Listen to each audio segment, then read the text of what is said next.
Welcome to HealthCast, the heartbeat of health IT. I'm Alexander Bolova, production lead at GovCIO Media and Research. With me today is staff writer-researcher Nikki Henderson. Hi, Nikki.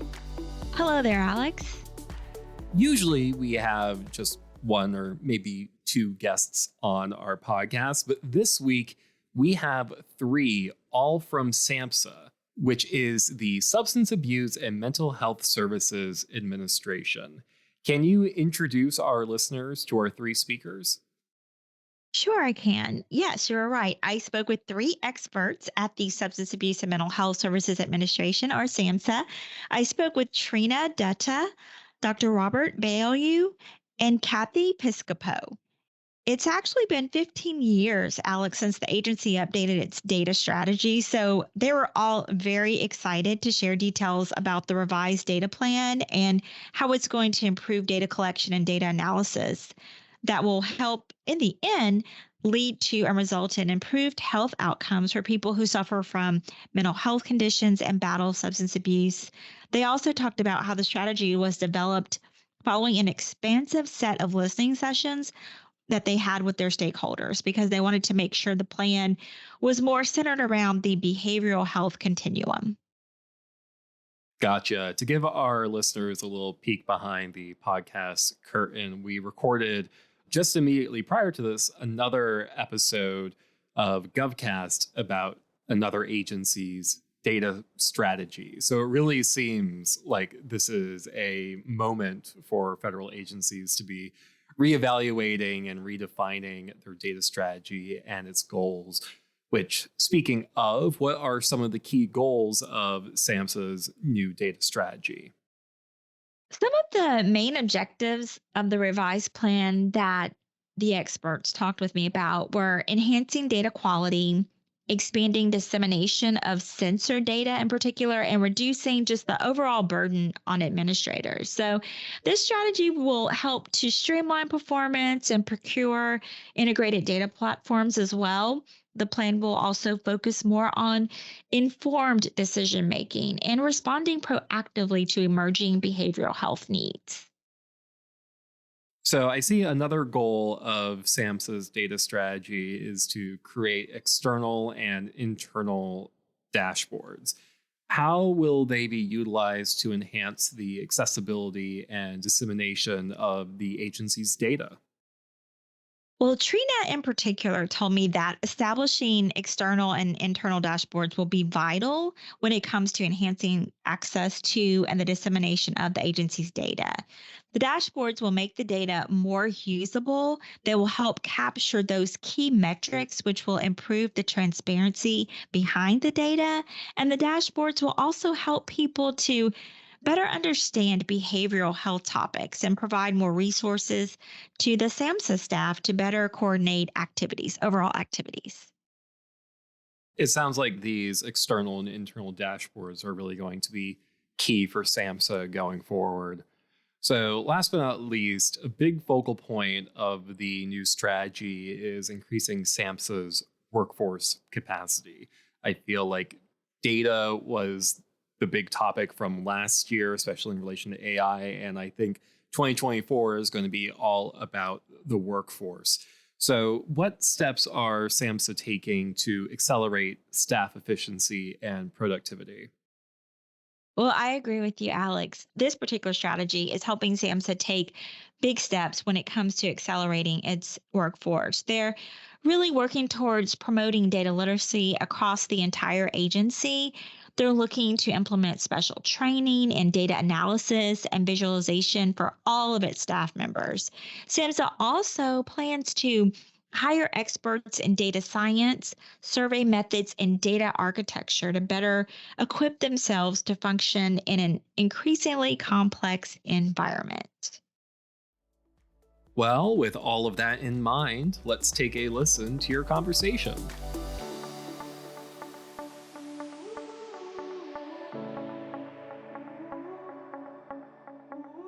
We have a great team from the Substance Abuse and Mental Health Services Administration here with us today. Joining me are Trina Dutta, the Chief of Staff at SAMHSA, Dr. Robert Baillieu, a physician and senior advisor at SAMHSA's Center for Substance Abuse Treatment, and Kathryn Piscopo, a service statistician at SAMHSA's Center for Behavioral Health, Statistics, and Quality. They're here to discuss the agency's new data strategy for 2023 to 2026. They will talk about how the plan will help to better integrate data platforms, boost data collection, and enhance decision-making to ultimately improve health outcomes for people impacted by mental health conditions and substance abuse. Good afternoon, everyone. Good afternoon. Hello, Nikki. Hi, Nikki. Welcome to HealthCast, and thanks so much for joining us. Well, before we get started, Trina, could you please give a brief description of the Substance Abuse and Mental Health Services Administration? Just tell us a little bit about what the agency does and what is its overall mission. Sure, happy to, Nikki, and thanks again for inviting us today to participate. So SAMHSA, we are, as you noted, we're the Substance Abuse and Mental Health Services Administration, and really our focus and our vision here at SAMHSA is that all people across the United States who are affected by or at risk for mental health and substance use conditions, that those individuals receive care, that they achieve well-being, and that they thrive. And really our mission here is to lead public health and service delivery efforts that are really across the continuum, so that promote mental health, that's one component, prevent substance misuse, and then provide treatments and really provide supports to foster recovery, all with a focus on ensuring equitable access and better outcomes. And this past year, we actually, under the leadership of our Assistant Secretary, Dr. Miriam Delphin-Rittman, we published the next iteration of our strategic plan, which runs from 2023 to 2026. And I'll just briefly note that the kind of core elements there. So that there's 5 kind of core priorities in our strategic plan. There's a focus on preventing substance use and overdose, enhancing access to suicide prevention and mental health services, promoting resilience and emotional health for children, youth, and families, integrating behavioral and physical health care, and then strengthening the behavioral health workforce. And those 5 priorities are undergirded by 4 cross-SAMHSA principles around equity, trauma-informed approaches, and recovery. And then the 4th piece is really our commitment to data and evidence. And it's that commitment to data and evidence that is really borne out through the data strategy that we're talking about today. And just for folks' awareness, our this past year, our budget was around $7.4 billion, which was almost $1 billion more than the year before. So that gives you a little bit of a sense of the size of our organization. Wow, that is awesome, Trina. Thank you so much for breaking that down for us. I really do appreciate it. Well, SAMHSA recently released its 2023 through 2026 data strategy. And this first update, well, this is the first update in the past 15 years, as I understand. So that is wonderful news. So, Rob, can you please start off by telling us how this new plan will help to modernize data collection, analysis, and dissemination at SAMHSA? And can you also outline some of the key objectives the agency is hoping to achieve? Nikki, thank you so much for including us today. And we are just so excited about the release of this data strategy, as it really represents an important step towards modernizing and improving our center's data collection, analysis, and also dissemination of information. And as Trina discussed before, it's really closely linked to our strategic plan, which highlights the importance of data and evidence. It should be mentioned, of course, that this strategy was developed in close consultation with internal and external stakeholders across more than 20 listening sessions. And these stakeholders came from a variety of interest groups, including grantees, federal partners, and organizations representing marginalized groups, substance use and mental health professionals, and those with lived experience. And so in this way, the data strategy really brings in those different viewpoints and seeks to help address some of the concerns they raised. So this allowed us to produce our key objectives, and such objectives include enhancing data quality, reducing burden, integrating data sources, and expanding dissemination of SAMHSA's data.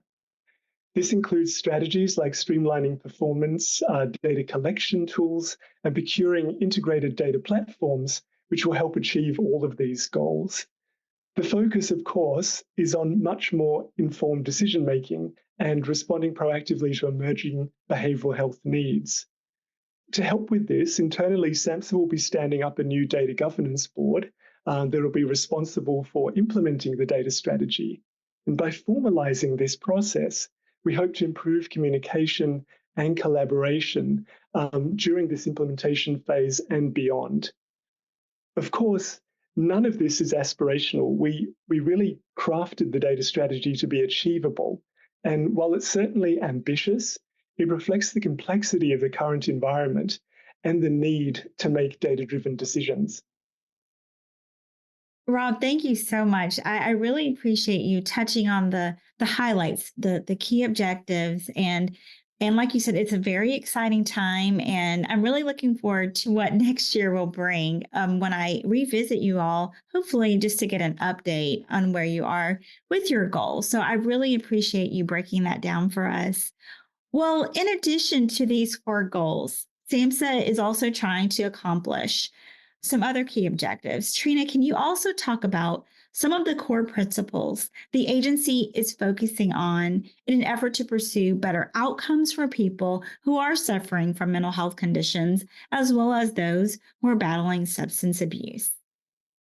Yeah, sure, Nikki. I would be happy to, and appreciate that question. So I do want to just offer like a frame on the question that you just posed, because really our goal for when we were pulling this data strategy together, and again, as Rob said, that was really informed by this really expansive set of listening sessions we did with stakeholders. We wanted to make sure that this data strategy was really broadly focused on the behavioral health continuum. And so, as I mentioned, in our mission, we were focused on promoting mental health, I should say, preventing substance misuse, and then providing both mental health and substance use treatment for people who have a diagnosis, and then ultimately supporting, fostering recovery for all individuals. So I just wanted to mention that, because while having a focus on people who have mental health conditions and who have substance use issues is important, we are really trying to we're looking at this to be across the continuum, not just for those individuals who might have a diagnosed disorder. So just wanted to share that as a framing component. But in regards to, we have, as Rob said, we have these 4 key goals, but those were really sort of layered upon these core principles that are sort of a basis of the whole data strategy. And again, those really came through from the work that the information we were able to collect through the different listening sessions. So there's about 6 core areas. The first that we heard quite a bit from those listening sessions was the importance of really focusing across the lifespan and making sure that anything that we did around data and using data to inform the work that we were doing included an explicit focus on youth, and I should say children, youth, and families in particular, and then older adults, because there was a perception and a belief that a lot of our work was really centering on just, adults 18 to 64, and not as much of a focus on people who are under 18 or over 64. So that focus across the lifespan is one piece. A second piece, and this goes back to some of those cross SAMHSA principles that I mentioned, but really wanting to make sure that we were that the measures that SAMHSA was using across all of the different data that we collect are recovery oriented, that they are trauma informed, and that those are measures are culturally and linguistically appropriate. So the third core principle was that we really wanted to prioritize validated evidence-based measures, as opposed to maybe creating measures on our own, but really trying to lean more heavily on measures that had been validated through the work of others, and incorporating those into the data collection that we do. A big focus of these listening sessions that we heard was this real need for SAMHSA to think about the burden that is experienced by our grantees, and looking to what we could do to minimize that data burden, if you will, of the grantees that we fund. Another piece that we've really wound all through the data strategy is a big focus on collaborating across SAMHSA's offices. So you'll see that me, Rob, and Kathy are all from different components of SAMHSA. We really wanted to make sure that all different elements of a kind of the SAMHSA ecosystem are involved and have a role in implementation of this data strategy and really trying to support that cross SAMHSA collaboration. And then the last piece is really making sure that everything we're doing is aligning with federal data laws and standards. And in particular, really wanting to make sure that some of the evaluation work that has happened across the federal government is emanating from OMB is incorporated into our work, including things like the foundations for evidence-based policymaking. So that's a little bit about the kind of core pieces that came into play that really helped us develop the 4 key goals, again, around thinking about really high quality data collection, the data, what we're doing with that data, and robust analytics and surveillance, improving, the dissemination we do around the data that we collect, and then the focus on an expanded workforce. Perfect, Trina. Thank you so much for that. Well, SAMHSA has been working towards modernizing its data storage and its data systems. So, Kathy, how is this new strategic plan helping the agency better implement integrated data platforms and expedite more informed decision-making and advance the effectiveness of its programs? Well, Nikki, that's a great question. So to modernize our system, SAMHSA plans to implement integrated interoperable platforms for collecting, storing, and analyzing the data from across the programs. So this includes both upgrading and linking our systems if we can. So this means we'll assess our current systems to identify gaps and utilize new platforms to improve accessibility and support more sophisticated analytics. So this will hopefully lead to more informed, timely decisions based upon reliable data. So, for example, as you know, in a lot of agencies, they have a lot of legacy systems and they don't talk to each other. So we are trying to explore different ways we could leverage data together by linking them, for example, financial data and performance data. Also, SAMHSA intends to tap real-time secondary data sources to enhance monitoring and response. And this will hopefully decrease burden for our data providers. And then the third thing under this is that we're going to expand some of our workforce on data architecture and health IT specialists. Perfect. That sounds very interesting. And like you were saying, that informed decision-making is very, very important. So thanks again for that. Well, Trina, can you talk about the importance of establishing external and internal dashboards when it comes to enhancing access to and the dissemination of SAMHSA's data? Yeah, sure, Nikki. Thanks. I really appreciate that question. Because actually a lot of this work around developing our data strategy really started by trying to think through what are dashboards and how can SAMHSA think more strategically about use of dashboards. And, dashboards ultimately are really a way to make the data, as you said, more accessible and more usable. And that by allowing, different users to sort of visually see trends and to visually see patterns and hopefully in real time, if at all possible. And these dashboards, they can help, it can help one capture key metrics. It can really improve sort of the understanding and transparency behind the data that an agency is collecting. And so the thinking as we were going through this development of the data strategy was that there's sort of public facing dashboards, and those do certain things around enhancing access and dissemination of data, but there's also the need for internal dashboards. And so as we're thinking about, developing these public facing dashboards, especially on some of our much larger data sets, we think that will really help audiences better understand and be able to find and examine sort of some of the key indicators around, is the behavioral health of the country improving? Where are we seeing slowdowns? Where are we seeing, things that we really need to be focused on? And then internally, these dashboards will also help our staff really be able to better coordinate activities and better think through sort of how best to orient our resources. Right now, with SAMHSA, we release quite a bit of data. We actually have, I would offer that we're quite transparent around a lot of these large data sets that we collect.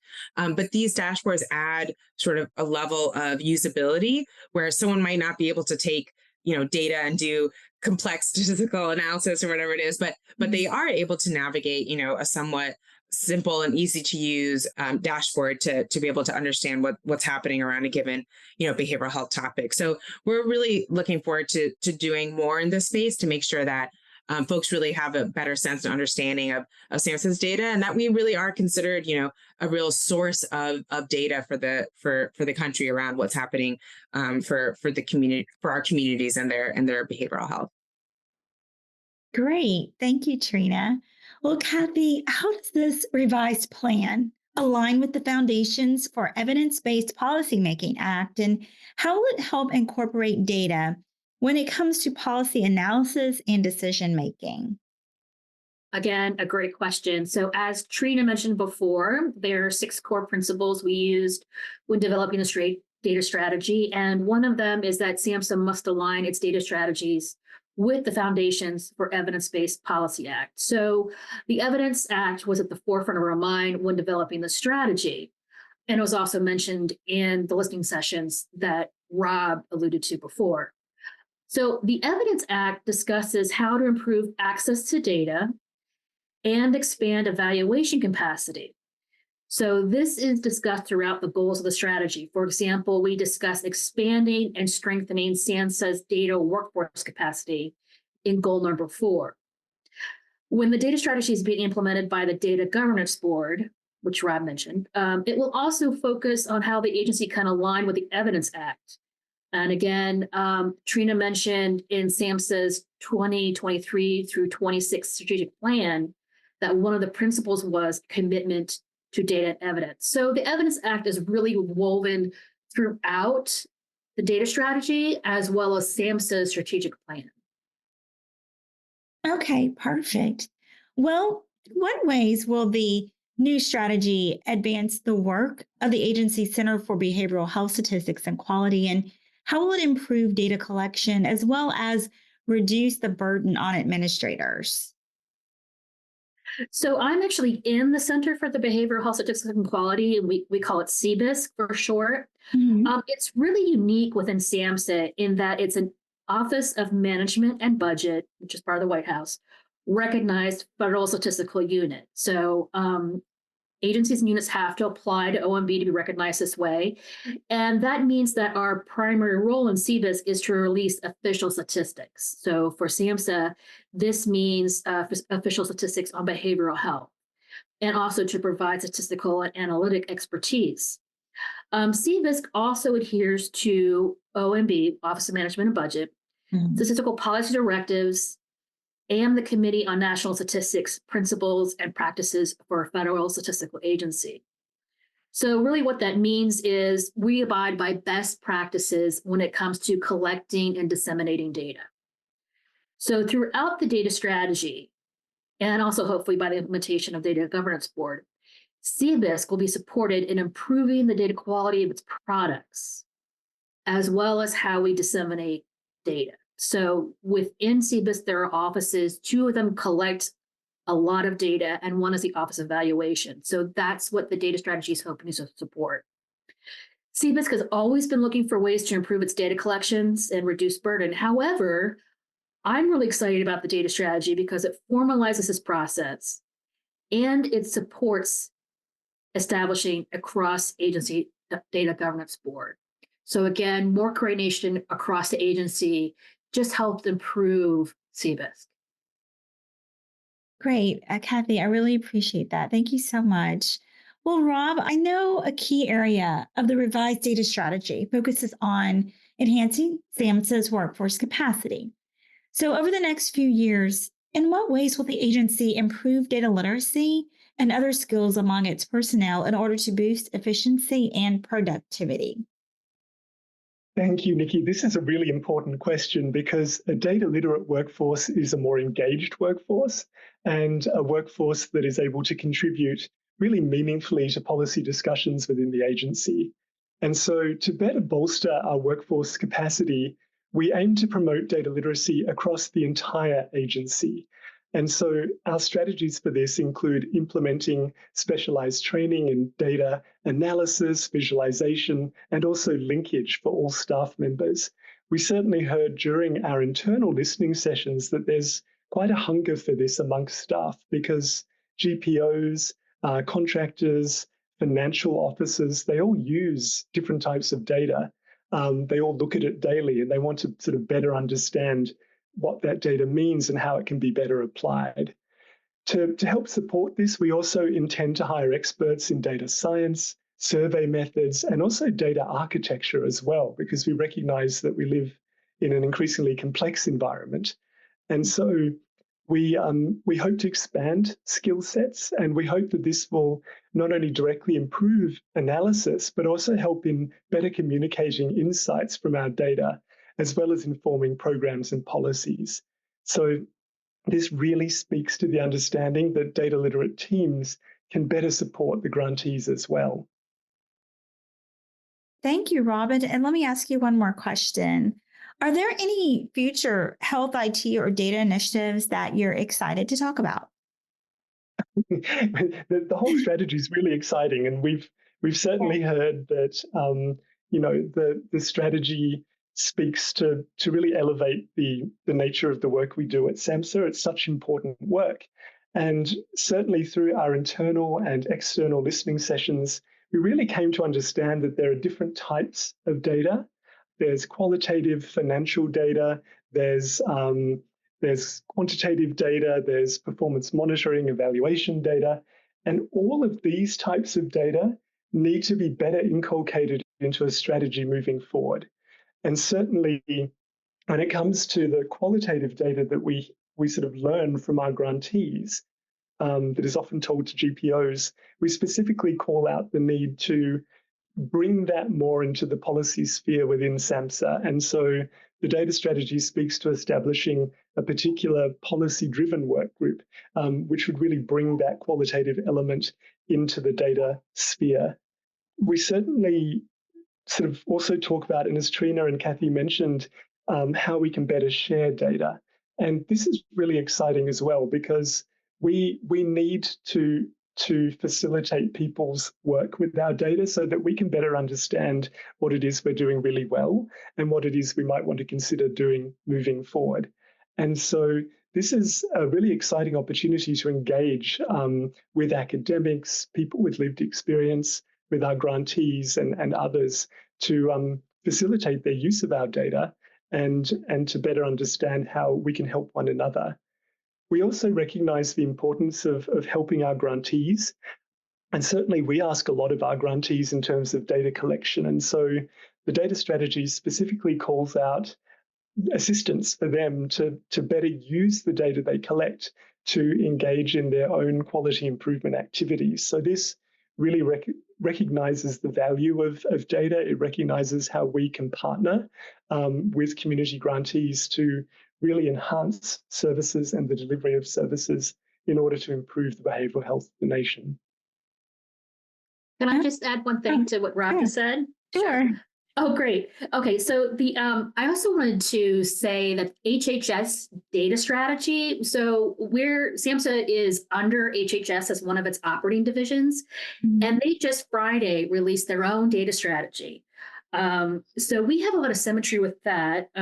My boss, Lindsay Gonzalez, and I sit on the HHS Data Governance Board, which developed the data strategy. So the HHS data strategy has as its first priority out of 5 that it's going to cultivate data talent. So, for example, HHS will be standing up some training opportunities. And they also released a report on how to recruit and retain data scientists, which is a new Office of Personnel Management, OPM, job description. So we're excited that we're aligning with HHS too. Thank you. This is all very exciting, and I really appreciate you adding that little bit in. Before I wrap up this discussion, I did want to give each of you an opportunity, if you would like, to share any final comments or remarks with our listeners. Well, this is Trina. I guess I'll just start off. I just want to say, again, thank you so much for giving us the opportunity to share about SAMHSA's work. And I think this has been a really exciting opportunity for us, I mean, individually, but also for SAMHSA to really re-engage on this whole piece around how does data really help inform not just the work of SAMHSA, but the work of the Department of Health and Human Services and the field at large. And we see this as a really invaluable opportunity to push our work forward in a commitment to SAMHSA's mission and vision. So really looking forward to the next couple of years and implementation of our data governance board that will really be looking to make this data strategy a reality. Awesome, Trina. Thank you. Rob, Kathy, you're welcome to share your remarks. Thank you, Nikki. And I just wanted to add to Trina's wonderful comments by saying that we are really grateful for the collaboration of SAMHSA stakeholders and also our grantees and other organizations external to SAMHSA in developing this strategy. We really relied on those listening sessions to create this strategy, and in doing so, we're incredibly grateful for the generosity of time and knowledge to all those who contributed through the listening sessions. Okay, perfect. And Kathy, do you have anything to add?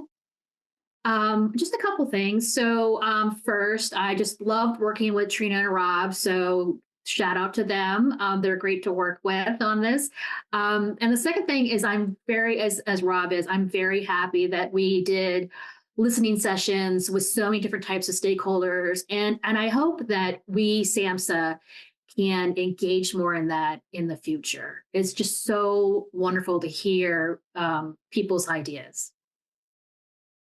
I want to just thank you again for sharing this exciting news about SAMHSA's new data strategy. And I actually look forward to getting an update sometime next year. So I would love for you all to come back, if you don't mind, and give us an update and talk about the progress that you've made with the new strategy. So I really do appreciate you guys joining me today. Thank you so much, Nikki. Thank you for asking us.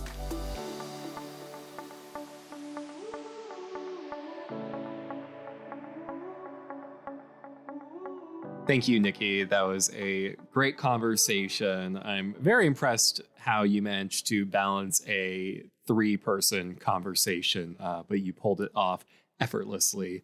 Before we let our listeners go, do you have any last highlights or takeaways that you want to leave them with? Yes, I really did enjoy my discussion with Trina, Rob, and Kathy. They told me that SAMHSA will be standing up a new data governance board that will be responsible for implementing this data strategy. And I mean, this plan is going to really help them better identify gaps and utilize new platforms to improve data accessibility and support more sophisticated analytics. So the agency really sees this strategy as a major opportunity to push forward and advance their mission. So SAMHSA has waited a long time for this. And so I'm really excited to see all the great things that will come out of this new strategy over the next few years. Yeah, and I'm sure we'll hear more from SAMHSA as well as we continue to cover their new data strategy.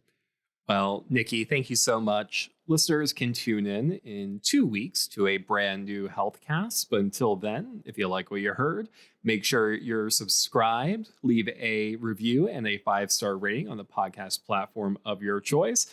And hey, if you like what you heard, tell a friend. We always enjoy growing our audience. And given that it is now the new year, maybe make it a resolution to tell one person about this show.